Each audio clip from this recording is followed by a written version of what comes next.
Hi, I'm Kendall. I am at RHS Wisley, and I just walked through the Piet Oudolf landscape and found 5 of my favorites. So I want to take you back through and show you what those are. They're the ones that I just think are beautiful, but also look really good at this time of year at the end of September.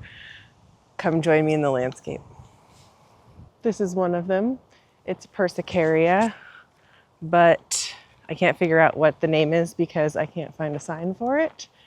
That's okay. There are lots of beautiful plants. There are some really traditional ones, like this anemone honorine Jobert.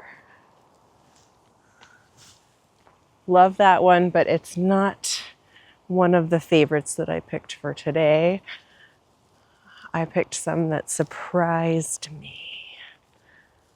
Let's go find our next favorite pick. Okay, I found the next one. It is this Stipa gigantea. You can see it behind me. So these seed heads are adding much needed height to the landscape right now. There's a little bit smaller one behind me here. And you can see how a lot of them, like this Persicaria that I like, are, I don't know, waist height, 3 feet tall. So this Stipa adds some much needed height into the landscape. We'll swing back around so you can see this one a little more. It's probably 7 feet tall, do you think? I'm 5'7". And then it has pretty bluish blades of grass at the base of it. Oh, I forgot about this one. Okay, we have to talk about this one. Prairie drop seed. Kind of hard to see on video, but I love the just green traditional grass looking base. And then these bronzy red stems and these adorable little white, light pink almost, bronzy seed heads. Those are my 2 favorite grasses, the Stipa and the prairie drop seed. And then this one surprised me. I could not figure out what it was. It is a Heuchera, but it's so big.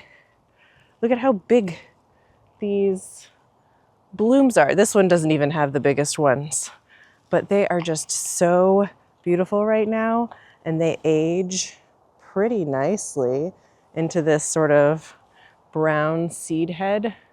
I love that Heuchera. All right, who is our next favorite? I wrote them all down, but I don't remember what they are now. This is another runner-up here. Frosted pearl, Scutellaria inflexa. I don't know how to say that. I've never seen this plant before.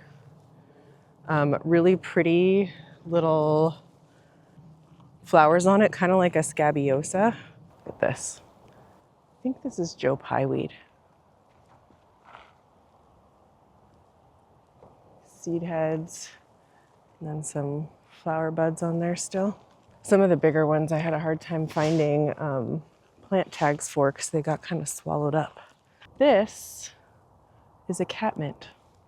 Isn't that crazy?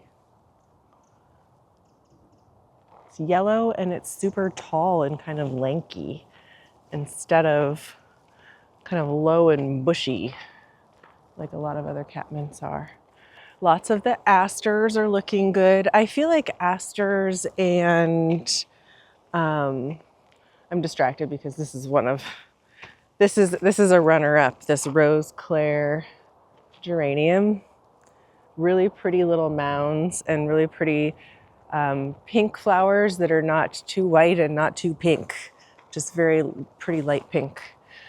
So asters and anemones and things like heleniums are really common fall, and sedum here. Really common fall choices. So my choices might just be a little different because they're the ones that just stood out to me as a little bit unique. Look at how gorgeous this sedum is looking with the sun the way it's It is right now. Can you see that yet? Can I walk backwards without hurting myself? So this sedum, really, really beautiful seed heads, but not such beautiful foliage. Hylotelephium matrona stone crop. So if you're gonna get a Hylotelephium, which some people still call sedum, apparently I do, pay attention to the foliage too. All right, we're almost to the end. Here it is. Okay. This is another thing that I didn't know exists and it looks really good this time of year. It also has the best name. It's called hoary skullcap, and the scientific name is Scutellaria incana. Incana? Something like that. Anyways, without further ado, here is the hairy skullcap. So some of these are looking a little sad, but these other seed heads, so cool looking. And then it has these little purple flowers. Hopefully I can get a close up for you. Really surprising. I'd never heard of that one before, and I love it. I do want to show you that other lighter yellowy sedum though, so that we can compare it with the really pretty red sedum that I don't like the foliage of, because I remember that the yellow one had nice foliage and nice yellow color. So I think it's this one up in there. I like how that blends with other fall colors. Oh, there's one over by the bench over here. So a lot of times when we think of sedum, we think of the super bright pink ones. And instead, I say consider this. So you still get that maybe a little pinkish with the bronzing of the flowers and seed heads, but you also get a lot of yellow, and the foliage looks quite a bit better, I think, than the dusty, mildewy looking foliage of the pink ones. What do you think about that? Okay, there's another stand of it up here. I'm gonna go up and show that to you. And then we're gonna be done, because I need to go film 2 more areas of the garden and it closes in like an hour, so. Last look. All right, you can see here how that sedum looks happy and healthy and very fall color. I'd say you can see it's kind of woody at the base, so don't put it front in the border. Okay, it's called Hylotelephium sun-kissed.